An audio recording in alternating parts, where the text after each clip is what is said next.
नमस्कार, मैं हूं घोहित कौशिक और स्वागत है आपका द हिंद वॉरियर न्यूज़ में, जहां हम उठाते हैं आपकी आवाज़ सच के साथ। अच्छी स्वास्थ्य और अच्छी समझदारी जीवन के दो सबसे बड़े आशीर्वाद हैं और ऐसे ही आपकी अच्छी स्वास्थ्य का ध्यान रख रहे डॉक्टर MP सिंह जी, जो कि नोडल अधिकारी हैं, साथ ही डिप्टी CMO हैं गुरुग्राम के।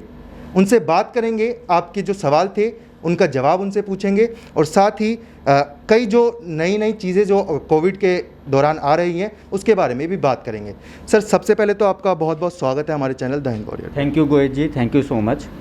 सर, सबसे पहला सवाल मेरा यही है कि जो कोरोना की लहर थी, जो दूसरी लहर थी, उसमें काफ़ी केसेस आए, पर 1 महीने के लॉकडाउन के बाद अब केसेस बिल्कुल गिरने लगे हैं, नीचे जाने लगे हैं। तो सर, उस पर आपका क्या कहना है, किस वजह से इतना भारी गिरावट आई है केसेस में? जी गोहित जी, बहुत ही अच्छा सवाल किया आपने, क्योंकि इसका एक मेन रीज़न यही है कि जब सरकार ने लॉकडाउन लगा दिया तो लोगों ने बाहर निकलना बंद किया और जो वायरस का चेन था वो ब्रेक हो गया। तो चेन जब ब्रेक हुआ तो केसेस ऑटोमेटिक डाउन हो गए।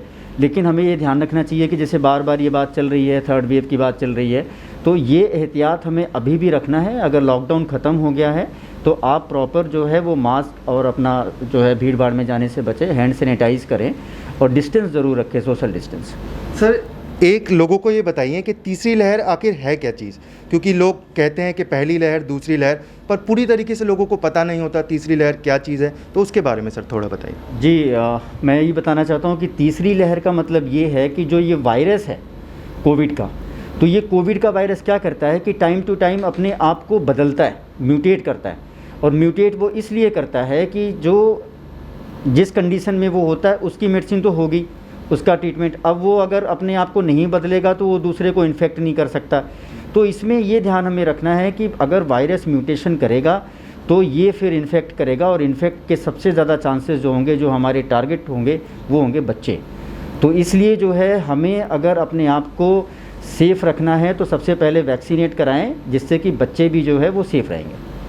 सर, एक ये है कि इंटरनेशनली लोग ट्रैवल करना चाहते हैं, तो किस तरीके से वो आप ट्रैवल कर पाएंगे? क्या कुछ नए नियम आए हैं, कुछ बताइए उसके बारे में। जी, ये बहुत ही इम्पोर्टेंट सवाल आपने किया है और बहुत सारी लोगों की हमारे पास ग्रीवेंसेज आ रही हैं कि हमें बाहर जाना है, फॉरेन जाना है, और जैसा गवर्नमेंट ऑफ इंडिया ने कहा है कि कोविन पोर्टल पे ये असेस अब आपको जल्दी दे दिया जाएगा, जिसमें कि अगर कोई 28 दिन का मिनिमम ड्यूरेशन होना चाहिए पहले वैक्सीन और दूसरे वैक्सीन के बीच का, और स्पेशली ये कोविशील्ड के लिए है।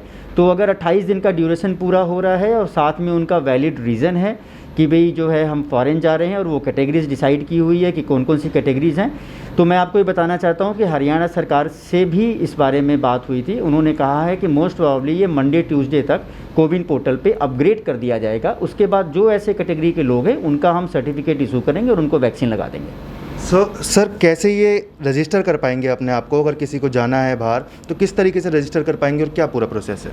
एक्चुअली गोहित जी, अगर जिनका पहला डोज लग गया है तो उनको दोबारा उसको रजिस्टर करने की आवश्यकता नहीं होगी। वो हमारे जहाँ भी हमारे गवर्नमेंट के सेंटर्स होंगे, जिस दिन वैक्सीनेशन होगा वो डायरेक्ट वहाँ जाएंगे, अपना उनका वैक्सीनेशन वहीं कर देंगे और उनके मोबाइल नंबर और जो उनका प्रीवियस प्रोविजनल सर्टिफिकेट होगा उस ID नंबर से उनका सेकेंड डोज की एंट्री हो जाएगी और उनका कंप्लीट सर्टिफिकेट जो है वो बना के दे देंगे।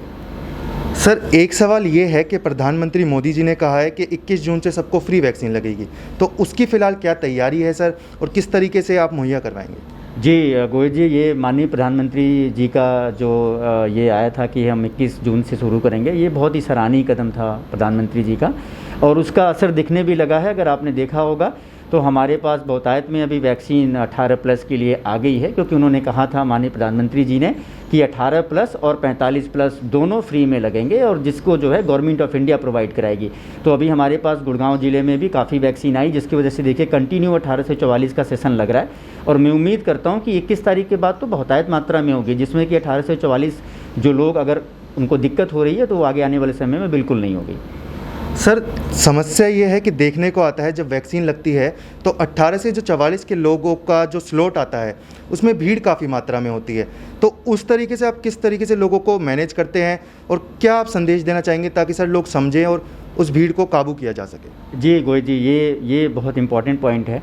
अगर आप देखेंगे कि जब 1 मई से 18 से 44 का वैक्सीनेशन शुरू हुआ तो उस समय सारा ऑनलाइन स्लॉट्स रखा जाता था। और होता ये था कि जैसे ही शाम को 6 से 7 के बीच में स्लॉट्स ओपन होता था तो वो बामुश्किल 5 से 7 मिनट के अंदर सारा स्लॉट्स ऑनलाइन बुक हो जाता था।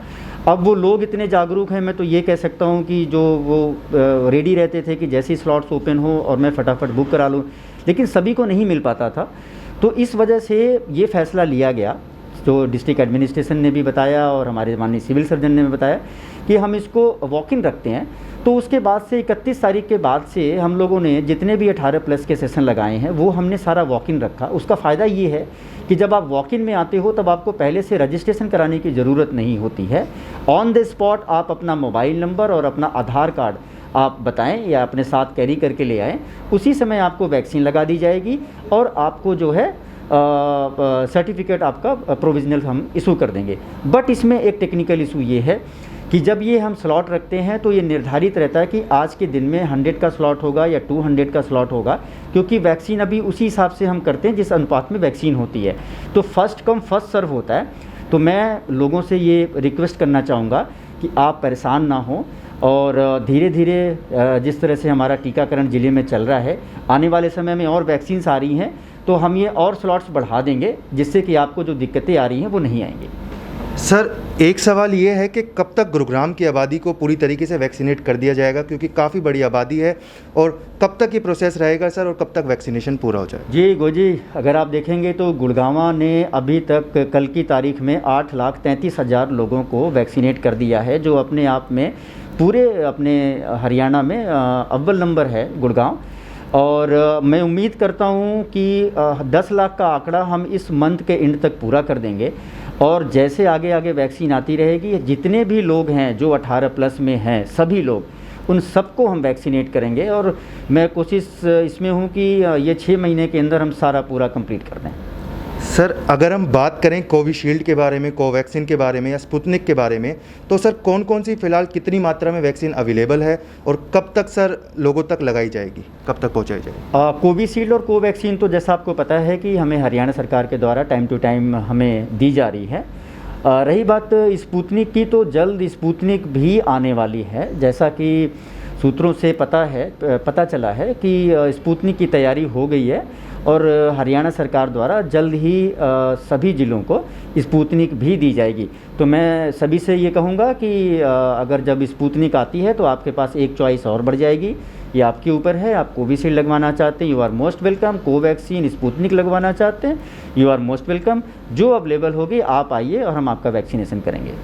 सर, मेरा एक आखिरी सवाल कि जब दूसरी लहर आई थी तो उसमें ये हुआ था कि काफ़ी लोगों को ऑक्सीजन नहीं मिल पाई थी, एक तरीके से तैयारियां कह सकते हैं कि पूरी नहीं थी। तो सर, अब जो तीसरी लहर जो आने वाली है या फिर आएगी, तो उसमें क्या रहेगा सर, तैयारियों का क्या पूरा मुआयना है? बिल्कुल गोई जी, ये मैं आपके माध्यम से सभी को बताना चाहता हूँ कि हरियाणा सरकार ने डिस्ट्रिक्ट एडमिनिस्ट्रेशन के द्वारा, अगर मैं अपने गुड़गांव की बात करूं तो एक्स्ट्रा बेड्स तैयार कर दिए गए हैं, ऑक्सीजन सिलेंडर्स पर्याप्त मात्रा में स्टोर कर दिया गया है, मेडिसिन हमारे पास पर्याप्त मात्रा में है। इन केस अगर ऐसी कोई बात होती है जिसमें कोई थर्ड वेव की जो बात चल रही है, अगर ऐसा होता है, उससे पहले माननीय स्वास्थ्य मंत्री जी ने भी कहा है, कल उन्होंने ट्वीट किया है कि हम सीरो सर्वे करवाने जा रहे हैं। और स्पेशली बच्चों का, अगर हम बच्चों में सीरो सर्वे करके देखेंगे कि उनका क्या स्टेटस है, उनमें क्या एंटीबॉडी बनी हुई है, तो ये हमें आगे आने वाले समय में बहुत हेल्प करेगा। इसकी वजह से जो बच्चे टारगेट हैं उनको हम सेव कर पाएंगे। और वैक्सीनेशन आप देख रहे हैं टाइम टू टाइम लोगों का किया जा रहा है। तो मैं उम्मीद करता हूँ कि अगर ऐसी स्थिति पैदा भी हुई तो उसको बहुत ही अच्छे तरीके से हम मैनेज करेंगे। सर, कुछ संदेश आप लोगों तक पहुंचाना चाहें, किस तरीके से अपने स्वास्थ्य का ध्यान रखें और क्या क्या दिनचर्या रखें ताकि कोविड से बच सकें? मैं आपके माध्यम से सभी लोगों को ये कहना चाहता हूँ कि देखिए, ये जो अभी पिछले 1.5 साल से अपने पूरे देश के अंदर ये एक महामारी जो कोरोना की फैली है, इसमें हमें सबसे ज़रूरी ये ध्यान रखना है कि हमारी जो नियमित दिनचर्या है, जैसे हम सुबह उठते हैं तो अपना योगा, प्राणायाम, और इसके साथ में जो है, अगर आप अभी जॉब पे नहीं जा रहे हैं तो आप अपने आप को थोड़ा बिज़ी रखें, चाहे घर पे रखें, थोड़ी एक्सरसाइज करें और अपना डाइट प्रॉपर लें। और जो सबसे इम्पॉर्टेंट चीज़ है कि सोशल डिस्टेंसिंग, मास्क, अगर आप बाहर जा रहे हैं हैंड सैनिटाइज, घर में आपके जो बड़े बुजुर्ग हैं निर्धारित करें कि उन सबका टीकाकरण हो गया हो, क्योंकि सरकार के द्वारा अभी house to house, door to door जो है सर्वे कराने जा रही है, जिसमें WHO की मदद से हम ये देखेंगे कि उन घरों में जितने लोग हैं उनमें से कितने ऐसे लोग हैं जो वैक्सीनेट हो गए हैं और कितने ऐसे हैं जो नहीं हुए, तो उनकी भी लिस्ट तैयार करेंगे, उन सबको टीकाकरण करेंगे।